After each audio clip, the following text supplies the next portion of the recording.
Hello everyone, I hope आप सब अच्छे होंगे। जैसा कि आप लोगों को पता है, हम लोग ने बहुत सारी केमिस्ट्री से रिलेटेड वीडियोस अपलोड करी हैं हमारे चैनल पे, तो इसको आप अच्छे से देखिएगा। लेकिन यहाँ पर मैं बेसिक जो हमारा कॉन्सेप्ट है, बेसिक टॉपिक है, वो डिस्कस करने वाली हूँ। वो है कोऑर्डिनेशन कंपाउंड। ये जो कोऑर्डिनेशन कंपाउंड टॉपिक है, ये हमारा इग्नू का भी पार्ट है और भी अदर स्ट्रीम्स का पार्ट है। तो आप लोग इसको अच्छे से देखिएगा, जिसके भी सिलेबस का ये पार्ट है वो इसको देखिए। और एक चीज़ और है, वीडियो के एंड तक रहिएगा, क्योंकि इसमें मैं बहुत से इंपॉर्टेंट टॉपिक डिस्कस करूंगी। तो देखिए, बेसिक हमारा कोऑर्डिनेशन कंपाउंड क्या होता है, हम यहाँ पर ये पढ़ेंगे। डी ऑर्बिटल्स के बारे में पढ़ेंगे और जो है थोड़ा बहुत इसके आइसोमेरिज्म, कॉम्प्लेक्स, इन सब के बारे में पढ़ेंगे। अब यहाँ पे हम लोग बात करते हैं कॉम्प्लेक्स की। तो देख सकते हैं, आपको एक डायग्राम शो हो रहा है जो कि क्लियर है। देखिए, हमारा जो सेंट्रल मेटल एटम है वो हमारा एक मेटल कॉम्प्लेक्स है, जो किससे, हमारे आयन से बॉन्ड है, मतलब बाउंडेड है। ठीक है, यहाँ पर हमको क्या, यहाँ पर एक चार्ज देखने को मिला जो कि हमारा कॉम्प्लेक्स आयन चार्ज कहलाएगा। और जो भी कंपाउंड हमारे कॉम्प्लेक्स को कंटेन करते हैं, they are a part of a coordination compound. तो आप लोगों को कॉम्प्लेक्स पता होने चाहिए। कई कई बार ऐसा होता है, हमारा डिटेल में कोऑर्डिनेशन कंपाउंड पूछा जाता है। तो आप इसको अगर एंड तक देखेंगे तो आपको पूरा क्लियर हो जाएगा कि what is coordination compound. Now complex के बारे में इन्होंने ये डायग्राम आप देख सकते हैं। इसमें जो व्हाइट से और ये ग्रीन से आपको मॉलिक्यूल शो हो रहे हैं, ये हमारे क्या है, लिगेंड्स है। ये हमारे एक तरह के आयंस हैं। यहाँ पर हमें एनायंस देखने को मिलते हैं और कुछ पोलर मॉलिक्यूल्स भी। यहाँ पे जो लोन पेयर होते हैं वो हमारे मेटल के साथ इंटरेक्ट करते हैं। तो ये कुछ एक तरह की कंडीशंस हैं जो आपको तो याद रखनी होंगी अपने कॉम्प्लेक्स को एक्सप्लेन करने में। अब हम लोग इसके बारे में देखेंगे कि इसके क्या क्या एग्जाम्पल्स होते हैं। तो एग्जाम्पल्स आप देख सकते हैं, लाइक हमारा जैसे हाइड्रोजन का है, क्लोरीन का है। तो इसमें से जब भी आप कोई भी कोऑर्डिनेशन कंपाउंड्स के कॉम्प्लेक्स को एक्सप्लेन करें, तो यहाँ पर ये जो चार्ज आयन है वो एक्सप्लेन करें एग्जाम्पल्स के फॉर्म में। अब हम लोग आगे देखेंगे बहुत से रिलेटेड टॉपिक इसी से। जैसे हमारा है केमिकल मिस्ट्री। इसमें क्या है, हमारे सेम मेटल है, सेम लिगेंड है, बट डिफरेंट बिहेवियर है। जैसा आप देख सकते हैं, अगर फॉर्मुलेशन देखें तो वो डिफरेंट है, वहाँ पे कलर हमें दूसरा देखने को मिल रहा है, आयंस जो है वो अलग है, जो क्लोरीन के आयंस है वो अलग है। तो यहाँ पर क्या हो रहा है, हमको सेम लिगेंड्स देखने को मिल रहे हैं, पर जो स्टिकियोमेट्रिक है वो डिफरेंट देखने को मिल रहा है। तो ये जो आप देख सकते हैं ग्रीन से हाईलाइटेड है, ये कुछ मेन पॉइंट्स हैं जिन्हें आपको याद रखना होगा, जो कि आपके किसके पार्ट है, कोऑर्डिनेशन कंपाउंड के। यहाँ पर हमारे एक एक कॉम्प्लेक्स के इन्होंने प्रॉपर्टीज की बात करी इस टेबल में, तो एक बार इसको भी अच्छे से देख लीजिएगा। अब हम लोग एल्फ्रेड वर्नर की बात करते हैं। ये हमारे फादर हैं किसके, कोऑर्डिनेशन केमिस्ट्री के। तो याद रखिएगा, पूछा जाता है फादर ऑफ कोऑर्डिनेशन केमिस्ट्री, वैसे आपको पता भी होना चाहिए क्या है। तो ये इनको हमारा क्या, इनऑर्गेनिक केमिस्ट्री में एक नोबेल प्राइज भी मिला था। और इन्होंने क्या, यहाँ पे कोबाल्ट ऑक्सीडेशन स्टेट जो 3 ये बताया है, इसके बारे में इन्होंने इस पर वर्क किया था, मतलब बताया था कैसे इसकी सेंट्रल एटम निकालना है, ये सारा कुछ। ठीक है, यहाँ का जो इसका कोऑर्डिनेशन कंपाउंड था वो 6 था। अब यहाँ पर हमने एक चीज और देखी है, इसकी जो वैलेंस, मतलब जो इसके वैलेंस इलेक्ट्रॉन्स होते हैं, वहां पे इसके हमें ऑक्सीडेशन नंबर निकालने होते हैं। साथ ही साथ हमारे कुछ सेकेंडरी इलेक्ट्रॉन्स होते हैं, वो भी हमारे मेटल से बॉन्डेड होते हैं। वो आगे हम डिटेल में देखेंगे। वर्नर थ्योरी के बारे में अगर हम देखें तो हमें ये दो बेसिक पॉइंट दिए गए। यहाँ पर हम सेंट्रल एटम की बात करेंगे, लिगेंड्स की बात करेंगे, और वो दोनों जब एक दूसरे से बाउंड होते हैं तो वहां पर एक कोऑर्डिनेशन स्फेयर बनता है। ठीक है, यहाँ पर आपको एग्जाम्स में भी मोस्टली ऐसे टाइप के, जैसे COCl3.6 NH3 ऐसे करके दे देते हैं। इसमें आपको सेंट्रल एटम निकालना होता है, ऑक्सीडेशन स्टेट निकालने होते हैं। So they are a part of a coordination sphere. तो इसको अच्छे से तैयार कर लीजिएगा। टेबल मैंने अभी पहले भी डिस्कस की थी, तो इसको एक बार बस देख लीजिएगा, ये इतना इंपॉर्टेंट नहीं है। अब हम लोग इसके बारे में, वर्नर थ्योरी में जो हम लोग ने COCl3.5 NH3 की बात करी थी, तो जो हमारा NH3 ग्रुप है, यहाँ पर आप देख सकते हैं 5 NH3 ग्रुप बता रहे हैं और 1 क्लोरीन है। तो ये दोनों किससे बॉन्ड है, ये हमारे कोबाल्ट से बॉन्ड है। और 2 हमें क्लोराइड आयन देखने को मिल रहे हैं किसके, आउटसाइड द स्फेयर। तो सबसे पहले हमें इस टाइप के जो हमारे फॉर्मूले होते हैं उनको हमें ये डिफरेंशिएट करना होता है कि कितने नंबर ऑफ जो वहाँ पे हैं कंपोनेंट्स है वो मतलब उसके पास है। जैसे कि हम देख के बता सकते हैं कि हमारा NH3 ग्रुप 5 है ना, क्लोरीन कितने। तो पहले हम इसको क्लेरिफाई करेंगे। अब हम इसको देखेंगे कि कैसे हम इसमें से सेंट्रल एटम फाइंड करते हैं ना, और ये सारा चीज आगे हम डिस्कस करेंगे। अब आप ये देख सकते हैं, जो ligands inside bracket part of coordination sphere bonded directly to the metal. इस लाइन से आपको समझ में आ रहा होगा। अभी हम जब सेंट्रल एटम, आप देख सकते हैं ये हमारा जो मॉडर्न फॉर्मुलेशन है और ओरिजिनल फॉर्मुलेशन में डिफरेंस, जो ब्रैकेट में है वो आपका पूरा क्या शो कर रहा है, कोऑर्डिनेशन स्फीयर, और वो किससे बॉन्डेड है, हमारे मेटल से। तो आपको अपने जो भी कोऑर्डिनेशन कंपाउंड्स का फॉर्मूला देना होगा वो ऐसे ही करके देना होगा, मींस मॉडर्न फॉर्मुलेशन के। ओरिजिनल फॉर्मुलेशन में नहीं देना होगा आपको, आपके मॉडर्न फॉर्मुलेशन में ही अपना फॉर्मूला को बनाना होगा और ऐसे ही लिखना होगा। अब हम लोग इसको देखते हैं कि ये होता कैसे, निकलता कैसे, इसके बारे में। वर्नर थ्योरी के इन्होंने कुछ पॉइंट्स बताए, इसको हम डिस्कस करते हैं। जैसे यहाँ पर ये थ्योरी बहुत अच्छी मानी गई थी, क्योंकि यहाँ पे हमें 2 फॉर्म्स देखने को मिली थे। जैसे एक फॉर्मूला था COCl3.4 NH3, लेकिन इसका करेक्ट फॉर्मूला भी मैंने आपको बताया था। हमें मॉडर्न फॉर्मुलेशन लिखना है, तो उस अकॉर्डिंग इन्होंने यहाँ पे लिखा था। और साथ ही साथ इसके स्टीरियो आइसोमर्स की बात की तो हमें यहाँ 2 स्टीरियो आइसोमर्स देखने को मिले थे।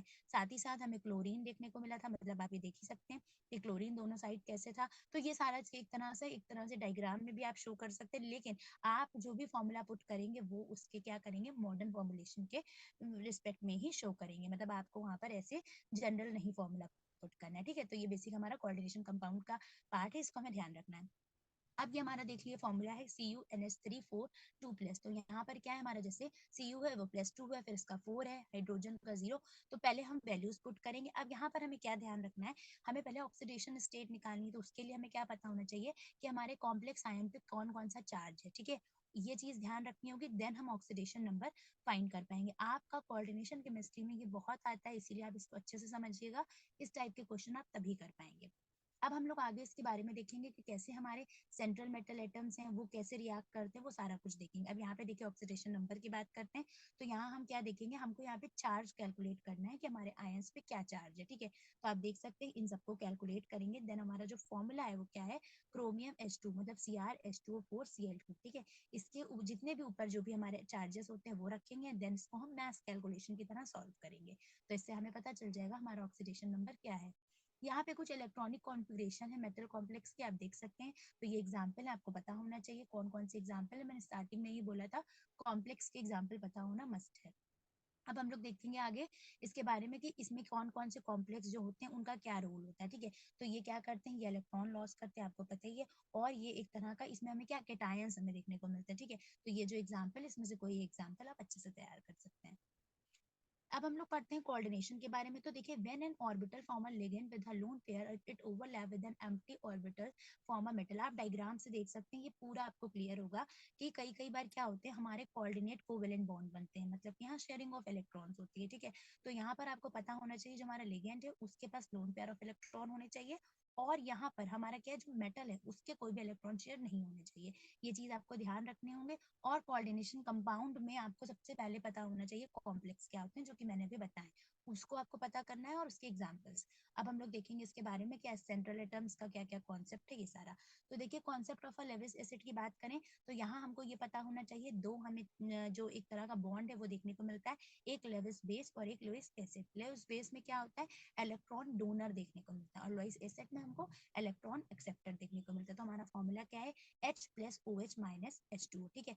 तो एक हमारा जो लुईस एसिड होता है वो क्या होता है, एक्सेप्टर होता है, ठीक है।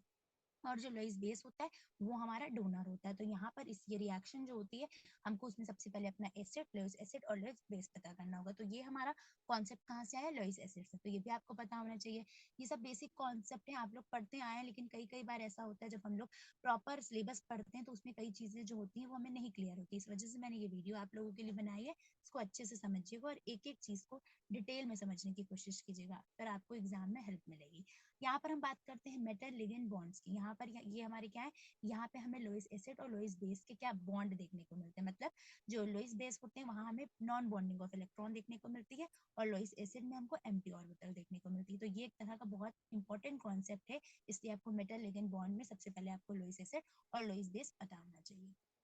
अब हम लोग देखेंगे कोऑर्डिनेशन के बारे में। तो ये तीन इसके बॉन्डिंग वेज है, इसमें हम लोग वीबीटी पढ़ेंगे, फिर एलएफटी पढ़ेंगे एंड सीएफटी पढ़ेंगे। तीनों ही इंपॉर्टेंट है, बट मोस्ट ऑफ द जो सिलेबस का पार्ट है वो हमारे वीबीटी है and CFT, means valence bond theory and crystal field theory, ठीक है। तो इनको भी हम डिटेल में पढ़ेंगे।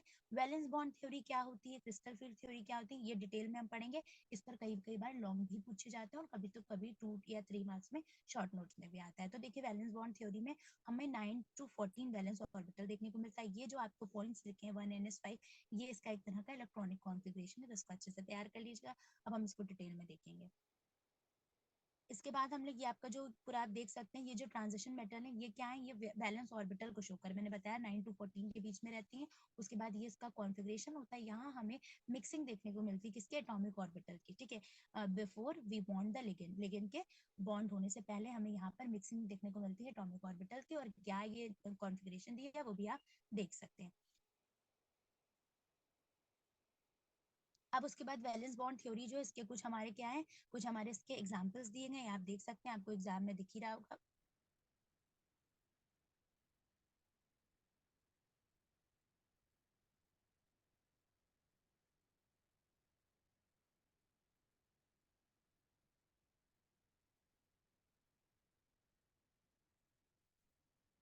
तो हम लोग डिस्कस कर रहे हैं वैलेंस बॉन्ड थ्योरी के एग्जांपल। तो आप देख सकते हैं यहाँ पे इसके एग्जांपल है CONS3 6 3+। ठीक है, तो यहाँ पर इसका इलेक्ट्रॉनिक कॉन्फ़िगरेशन भी आप देख रहे हैं, कोबाल्ट का क्या है 4s0 3d6। तो देखिए सबसे पहले अगर आप वैलेंस बॉन्ड थ्योरी के टाइप ऑफ क्वेश्चन कर रहे हैं तो आपको यहाँ पे जो भी है एलिमेंट्स उनके ना इलेक्ट्रॉनिक कॉन्फ़िगरेशन पता होने चाहिए। उससे भी पहले इंपॉर्टेंट है आपको एटॉमिक नंबर पता होना चाहिए, तभी आप ऐसे करके सॉल्व कर पाएंगे। यहाँ हमें 6 वैलेंस इलेक्ट्रॉन देखने को मिले हैं और जो हमारा CO3+ इसमें हमें 3d ऑर्बिटल मतलब हमें डी में 3 ऑर्बिटल्स जो है वहाँ पे हमको इलेक्ट्रॉन्स फिलिंग देखने को मिली है। ठीक है, अब हम लोग यहाँ पर दूसरे एग्जाम्पल बात करें निकल की, तो यहाँ पर जो Ni2+ है वहाँ पर 8 वैलेंस इलेक्ट्रॉन देखने को हमें मिले हैं और साथ ही साथ आप देख सकते हैं इसका इलेक्ट्रॉनिक कॉन्फ़िगरेशन भी मेंशन है।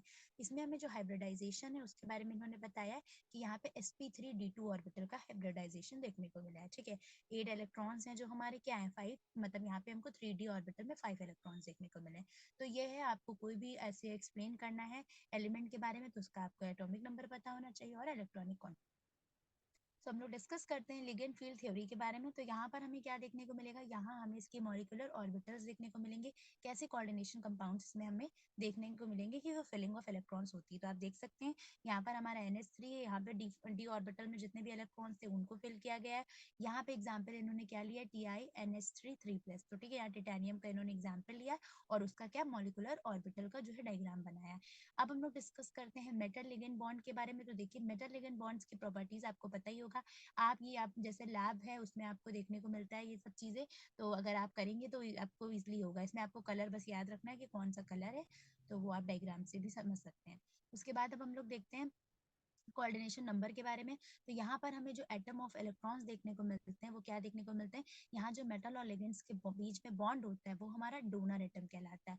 और इन्हीं के बीच में क्या, इन्हीं को जो होता है वो जो नंबर फॉर्म करता है वो हमारा कोऑर्डिनेशन नंबर, मतलब यहाँ पे हमें लोन पेयर ऑफ इलेक्ट्रॉन देखने को मिलते हैं मेटल और लिगेंड के बॉन्ड्स में, और वहाँ पर एक हमारा डोनर एटम का बॉन्ड भी फॉर्म होता है। तो ये डायग्राम जो है उसमें आपको जो पूरा लिखा है, जैसे कि आपको प्लेटेनियम है NH3, ठीक है, फिर जिंक है NH3, तो ये एक तरह का डायग्राम शो कर रहा है कि इसमें कैसे मेटल और लिगेंड के बीच में बॉन्ड्स फॉर्म है। ठीक है, अब हम लोग आगे डिस्कस करते हैं, इसके कुछ एग्जांपल्स हैं, कुछ मेटल्स हैं जो कि आपको यहाँ पे दिखाना है, जैसे यहाँ पे क्रोमियम है, कोबाल्ट है। ठीक है, इनका कोऑर्डिनेशन नंबर सेम है, जैसे 6 है इनका कोऑर्डिनेशन नंबर दोनों का।